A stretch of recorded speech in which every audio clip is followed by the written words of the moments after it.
Well, hello there and welcome to Friday Night Lights. I'm Tom Malone, as always, joined by Johnny Ward and Gavin Lynch. Gavin, how are you this week? Not too good, Tom. No? I gave money to a bookmaker last Friday. 4 losers later, they won't give it back. So No, that's dreadful. A bit of a familiar tale, unfortunately. We need to make some money this week, Johnny.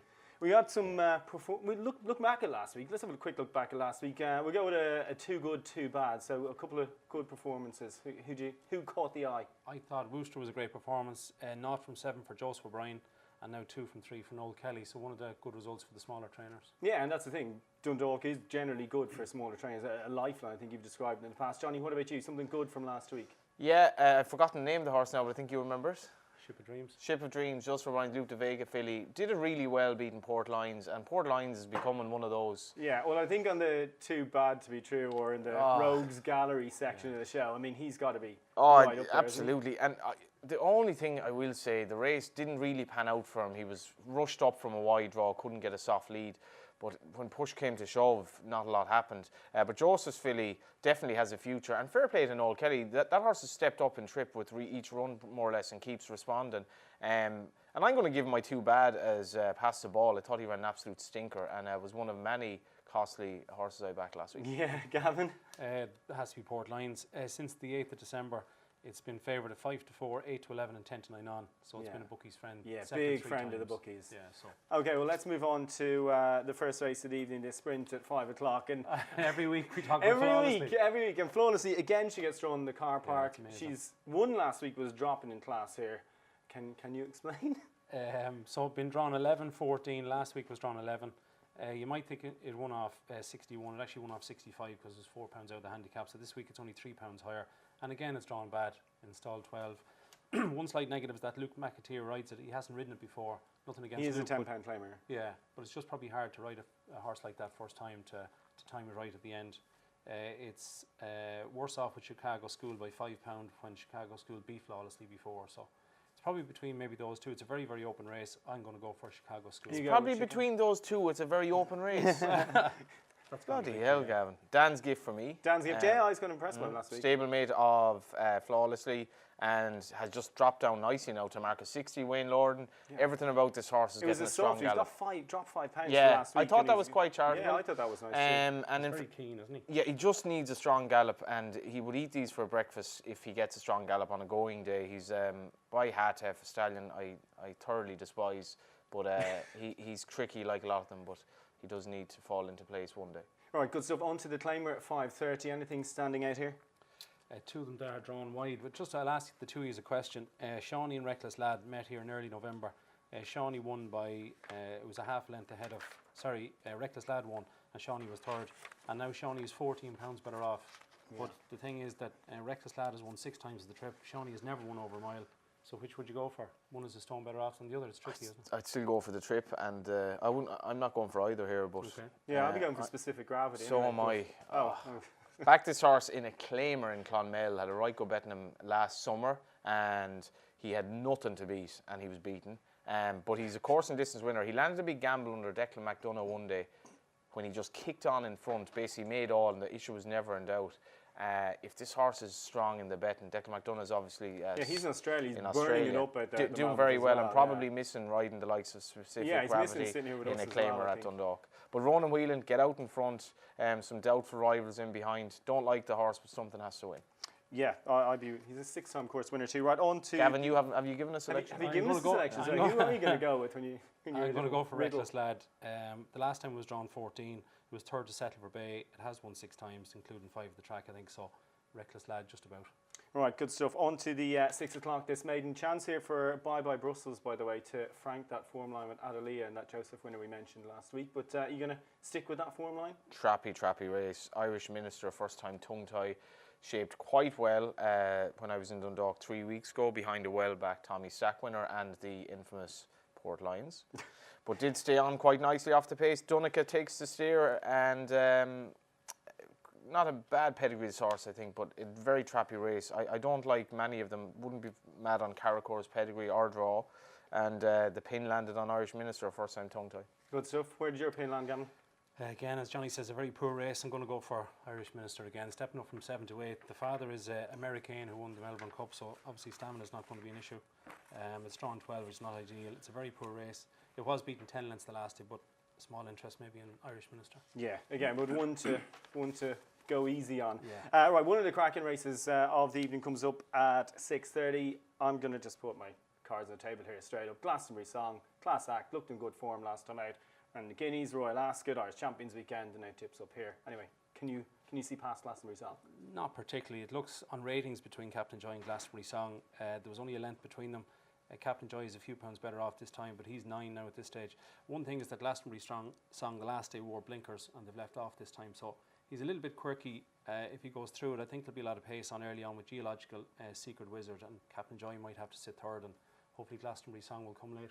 Yeah, can you see past Glastonbury Song, Johnny? Yeah, I'm going with Glastonbury Song, but I wouldn't be surprised if Captain Joy came on a lot from the last year. He was weak in the betting, and as Gavin said, he's getting on a bit. Tracy Collins had a very quiet year. She tweeted a beautiful picture of her horses at the Curragh Gallops during the week, and I think she'll be hoping for a brighter, shall we say. And did you like what I did there? Yeah, I see what you did there. Brighter 2018. But this horse probably going for Lingfield again, I would say. Yeah. For the How short would Glastonbury Song have to be for you not to back it? I don't think I'd take any. I definitely wouldn't take odds on No, because definitely not, no. you know I don't think there's a knot between them. And this horse is a little bit quirky. I remember having word from him first time out when he did everything wrong and absolutely bolted up. He's the son of Casamento, who's been one of the better Casamentos, and he's lots of speed. But I'm giving him a tentative vote. But as Gavin says, I think the way the race is run will be significant because he could do with a good gallop. He's a strong traveller. Onto the 2 miler, friend of the show, Eilish Poor, who we weren't sure would get 2 miles, but dethroned our queen earlier on in the season as well. Yeah. Clear skies. Anyway, what do you make of him here, or do you fancy something else? A great finish the last day between Eilish Poor and Political Policy. Sweet Company is probably one that's going to trade short and running, but I'm going to take it on.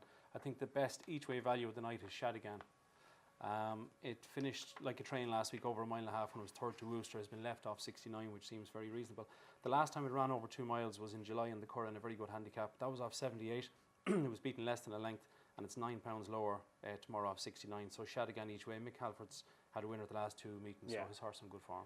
Johnny? Same as for me. I think they're all much for muchness. Political Policy and Eilish were obviously clashing again. There was nothing really between them. Good draw for Political Policy. Grand straightforward horse. Gavin Cromwell in great form with the Welsh national winner.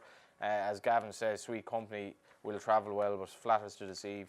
So it's Shadigan for me under Conor Hoban. All right, follow up with a 7 furlong Apprentice Handicap. Really tricky race. Anything jump off the page at you, Johnny?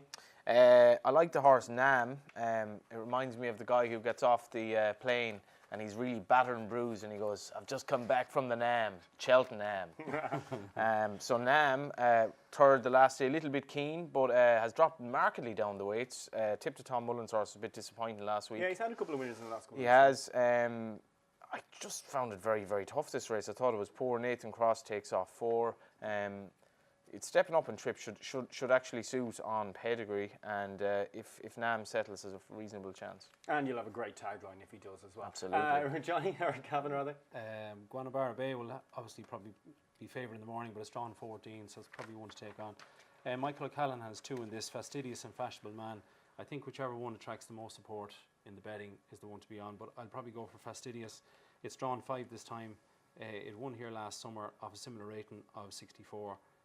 It had a spin round Dundalk just before Christmas. It was held up, but this time Ben Cohen rides, drawn 5. If it jumps out and makes all, Fastidious. The betting is going to be a big thing with him. Yeah. With the O'Callaghan horses, it's all or nothing in the market. And it mightn't just be the money for the first one, it could be the one that... Yeah, these are his first runners of the year as well. So His it looks like other he had a his little other horse is quiet. definitely not without a chance as well.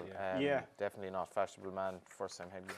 Right, penultimate race of the evening upcoming at 8 o'clock. 7 furlongs ahead of them as well. Anything jumping off the page here? I like 2 in this, if that's okay.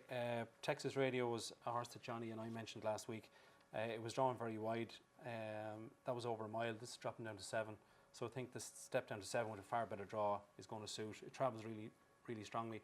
And because it's an Apprentice Handicap, they'll probably go quite fast. They usually do. Yeah. So that should Somebody suit too. tries to make all. Yeah. It's dangerous to jump to that conclusion sometimes on the dogs. They're just so good at pace, these jockeys, even the apprentices. Sometimes you think there'll definitely be pace on, all of a sudden they're crawling and you're like, made a fool of. But Anyway, let's not... Are you sweet on Texas Radio or not? You were sweeting him last week. Are you sweeting him this week? I am. Yep. Gunmaker Gavin Cromwell, Conor Heavey taking off to 7, an interesting rival by Canford Cliffs, one of the horses Gavin got at the sales there late last year. But would have a chance. I'm not going to say too much about Texas Radio here, but he should win. okie doke, we'll take that. Just On to a the quick one go, there. go, There's go. a horse in that maybe is worth a little savour each way is Masonette. Yeah. Even though it finished 7th or 8th the last day, the handicapper actually gave it £4 because it ran way above its rating in a conditions race. Previously had been second to Midnight, Mud Crabs. Ben Cohen rides a stall one, but Masonette could be 10, 12, 14 to 1. It could be just worth something small each way. Okie doke. All right, on to the last race of the evening. That's pretty tricky looking handicap. Would have been sort of a nursery a week ago. Again, 7 furlongs ahead of them. It's pretty decent. Anything you fancy here? Joseph's got Palace Guard, who's a Nap of the handicap evening for debutant. me. Nap of the evening, Yeah. Palace Guard. Oh, good, yeah. Finished behind Well-bred Kenya.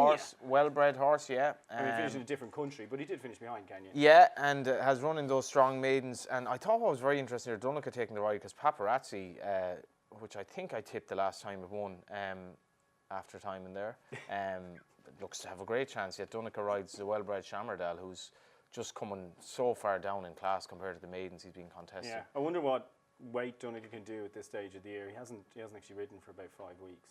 That could be a fair point, 9-6. Oh, he should manage that. I don't know, I would say Munster Rugby Skates be out looking for him. He's so dull. Who had the song Paparazzi? It was, Don't know, Johnny. was Lady Gaga. Lady Gaga. Bit too quick off the mark, though, wasn't he? Possibly. Right, let's get to who's going to win this race. I think it's a very tough race. The hardest race of We're the night. struggling over the line here this week. yeah. Patrick Joseph for me, small interest. Pat Smullen is an interesting booking for David Murnane. It ran very well twice in the first 2 maidens at the Curran Leopardstown. Then it ran badly on heavy ground in Down Royal. First time in a handicap off 61. A small selection would be Patrick Joseph. I'm pretty sure Patrick Joseph is Pat Smullen's PJ. PJ Smullen. Patrick Joseph Smullen, I think so. Oh, okay. There you are. He's booked. What more do you want? What more do you want? Right, some winners probably. Let's start with the Nap. So you back in Nam? Yeah, but it wouldn't be the Nap. Palace Guard, Nap, Texas Radio, next best. Dan's gift for the third. Gavin? Shadigan each way is the Nap. Second is Glastonbury Song and third is Texas Radio. Cool. Well, I'm going with Glastonbury Song, Flawlessly, and Palace Guard. Thanks for watching. Thanks for listening. Tune in again next week for more Friday Night Lights.